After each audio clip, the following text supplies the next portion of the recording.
Hey, what's going on, YouTube? It's boss-yesiam bringing you another improving your gameplay video. So in this video, I'm going to be talking to you about sensitivity and button layout. As most of you know already, that you can change your options when you click the start menu and go to options. You can change your sensitivity and your button layout. But a lot of people tend to stick with the default setup, like the 2 sensitivity and the default button layout. I mean, it works for a lot of people, but then a lot of people don't want to change because they're comfortable with what they have. But to be honest, if you change it up, you might be able to do a lot better.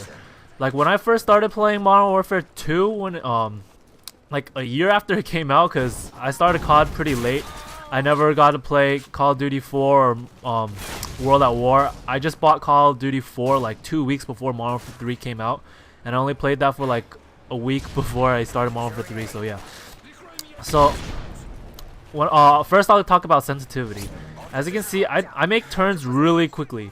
I don't have to like wait like a few seconds before I can make a turn. Like if someone's coming up from behind me, I can quickly turn around and like, kill them.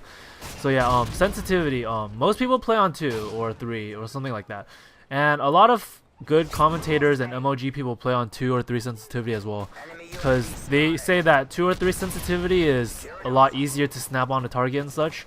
But I mean, I guess it makes sense, but if you get used to playing on higher sensitivity, I think you can snap on target just as quickly as like a 2 or 3 sensitivity.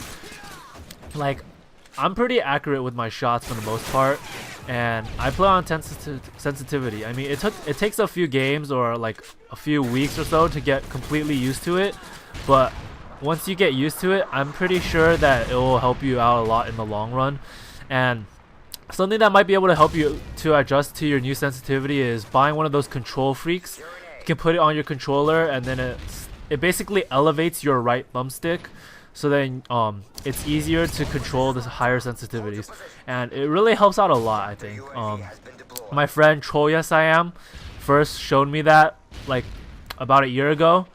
He bought a pack of 2 and he offered me one, so I was like, I'll try it. And then I bumped up my sensitivity, like first to like 4, then to 7, 8, and then like finally 10. And if you do that, if you like raise your sensitivity slowly, it's a lot easier to adjust.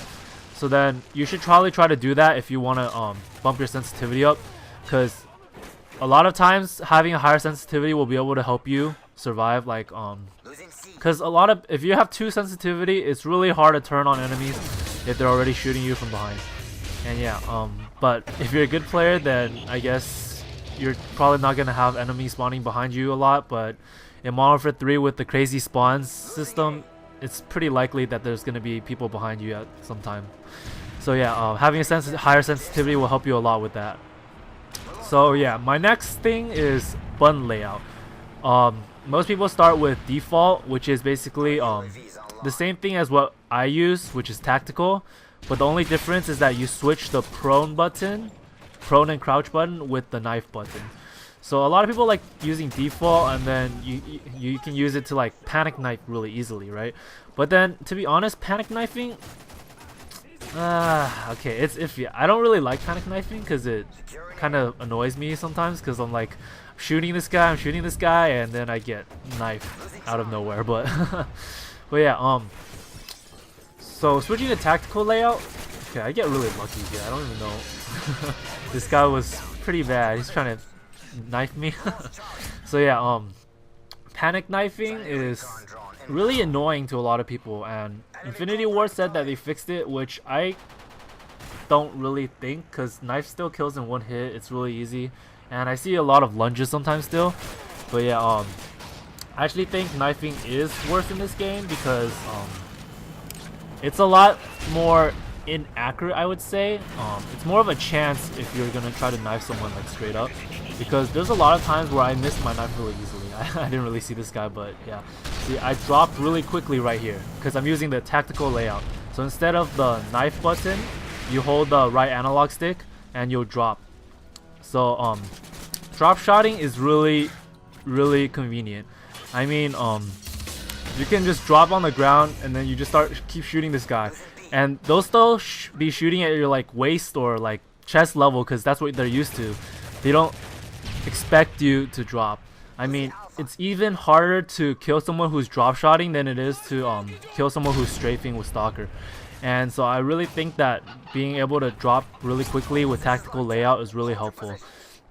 I mean, a lot of people who switch layout in the early stages, they'll find it really hard to adjust because they're trying to knife, but then they like crouch instead, and it's kind of annoying in the beginning. But yeah, so as you can see, this video is wrapping up. So I really encourage you guys to bump up your sensitivity or to change your button layout. I think it might help your gameplay out a lot, so try it out. If you don't like it, you can switch back, but I'm just saying that if you take the time to get used to it, you'll probably find yourself doing a lot better. So yeah, there ends my streak. I was trying to go for a MOAB with the PM9 with silencer and rapid fire, but yeah, so I hope you guys enjoyed this gameplay. The rest of the gameplay is not very interesting, so I'll just cut it here. So yeah, enjoy. Thanks. Peace out. This is your boy Boss.